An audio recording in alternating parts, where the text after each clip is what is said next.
The tale of the museum ghost. In the small town of Everwood, there was a quaint museum called the Everwood History Museum.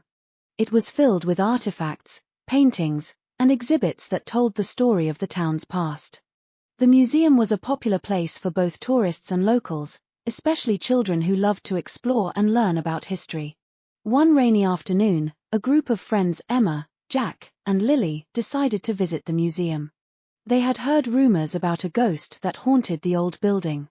The idea of a ghost intrigued them, and they wanted to see if the stories were true. As they entered the museum, they were greeted by Mrs. Thompson, the friendly museum curator. "Welcome to the Everwood History Museum.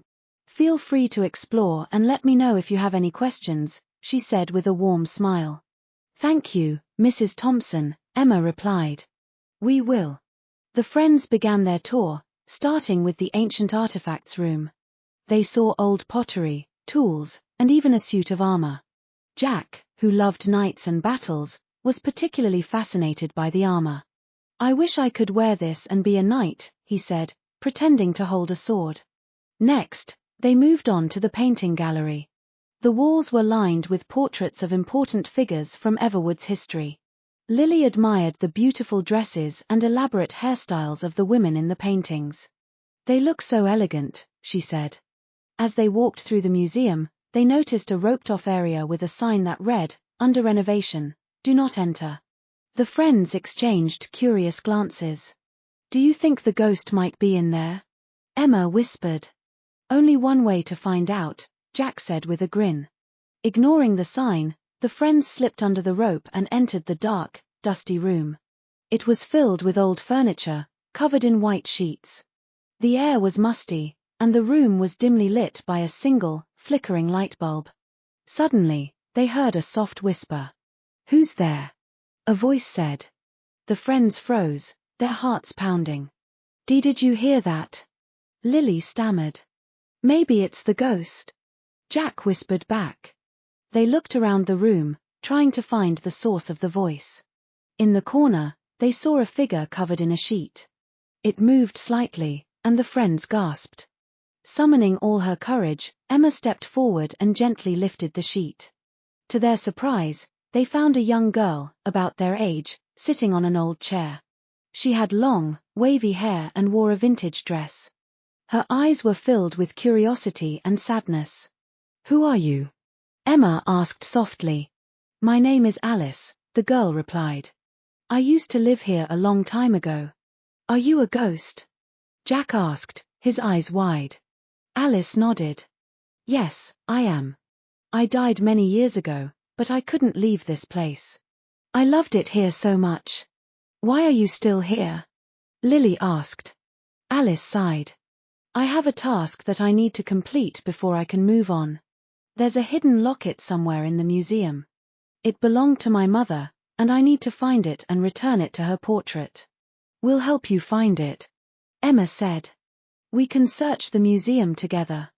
Alice smiled gratefully. "Thank you. I have searched for so long but haven't been able to find it." The friends and Alice began their search, starting in the ancient artifacts room.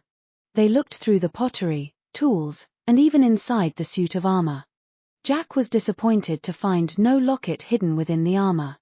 Next, they moved to the painting gallery.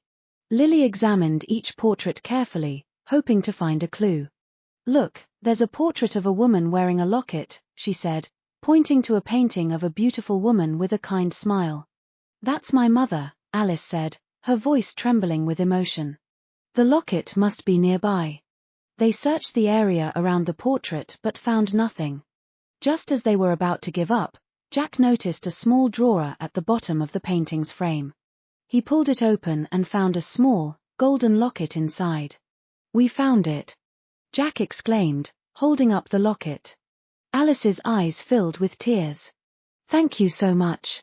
You have no idea how much this means to me." They carefully placed the locket around the neck of the woman in the portrait.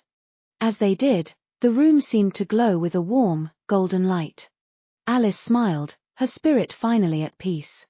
"I can move on now," Alice said. "Thank you for helping me. I will always remember your kindness." With that, Alice slowly faded away, leaving the friends standing in awe. They felt a sense of accomplishment and happiness, knowing they had helped someone in need. The next day, they returned to the museum and told Mrs. Thompson about their adventure. She listened with amazement and gratitude. "Thank you for helping Alice," she said. "Her spirit has been here for so long.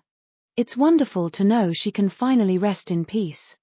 The story of the museum ghost became a cherished tale in Everwood. The friends often visited the museum, remembering their adventure and the special bond they had formed with Alice. They knew that true friendship and kindness could make a difference, even in the most unexpected ways.